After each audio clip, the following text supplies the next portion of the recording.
मधल्या आईला एक बायको फिरे, तिला तुम्ही साधा मग पडेल पुरे, नाहीतरी पाठलोबा तिची पळवतील गुरे, असं काहीतरी म्हणत डुगुडुगु वाजवत पिंगळा यायचा भल्या पहाटे. अरे खरंच की आला हा पिंगळा. पहाट झाली, सूर्य हळूहळू उगवायला लागला, चिमण्या चिमचेवाट करायला लागला. पक्षी चिमचेवाट करतात तेव्हा आपल्याला कळतं पहाट झाली. घरात बसून सुद्धा कळतं 4:30 वाजले असते का 5 वाजले असते. पिंगळा यायची वेळ झाली.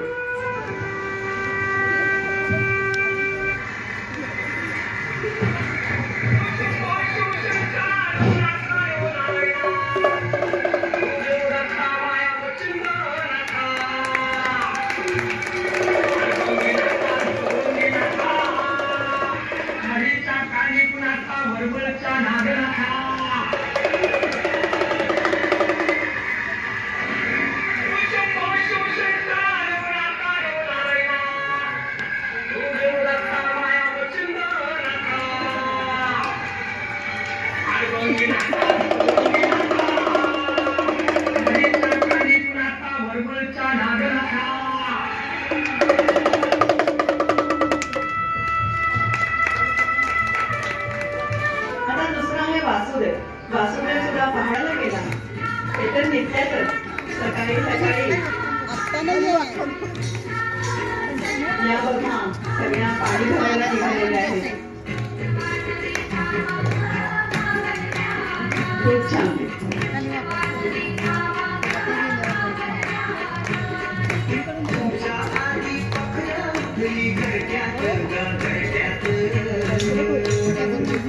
शेतात जायची पुरुष माणसांची गडबड सुरू झाली. सरजा राजाची जोडी निघाली शेतामध्ये.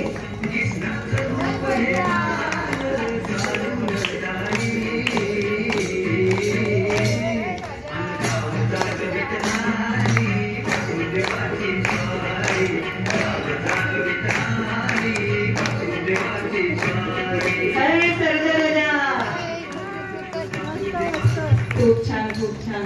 आता ही दृश्य बघायला आपल्याला मिळत नाही. जात्याची भरभर पण आपल्याला इथे ऐकायला मिळाली.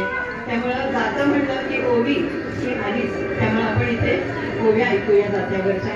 आणि म्हणजे श्रम झालेले कळत नाही म्हणून ही गाणी म्हणण्याची प्रथा इथे निघाली असावी.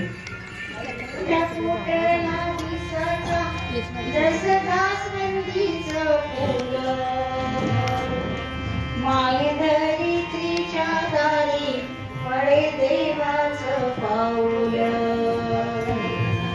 उगवला नारायण आधी आला माझ्या दारी. दही भाताची न्याहरी मग धुंडी पृथ्वी सारी. अंगणात तुळशीला विमला ते सांजेला. औक्षणाग ते मोलाच लक्ष्मी विष्णू मातेला. आता माझी ओवी ऐका घराच्या गंबऱ्याला. रांगोळीचे स्वस्तिक रेखून औक्ष मागते घराला. पाचवी माझी ओवी आता अन्नपूर्णा माते तुझला. तृप्ती असो अन्नाला धनधान्याच्या राशीला. देवी माते सटवाई नशिबली ते आमच्या भाई. सारी तुझीच पुण्याई हो कशी उतराई.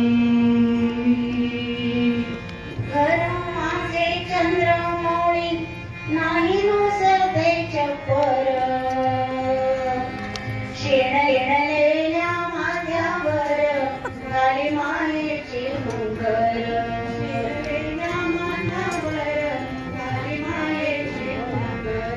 शेणलेल्या माझ्यावर गाली मायेची मुंगर. घराच्या लिहिलेल्या आहेत. म्हणजे घर आहे, तुळस आहे, घरात शिरणारा अन्न आहे, आत जातो तो उंबरा आहे. या प्रत्येक घराच्या भागाचं वर्णन या ओव्यामध्ये केले. धन्यवाद. पुन्हा भेटूच नवीन व्हिडिओसह. तोपर्यंत चॅनेल लाईक करा, सबस्क्राईब करा. धन्यवाद.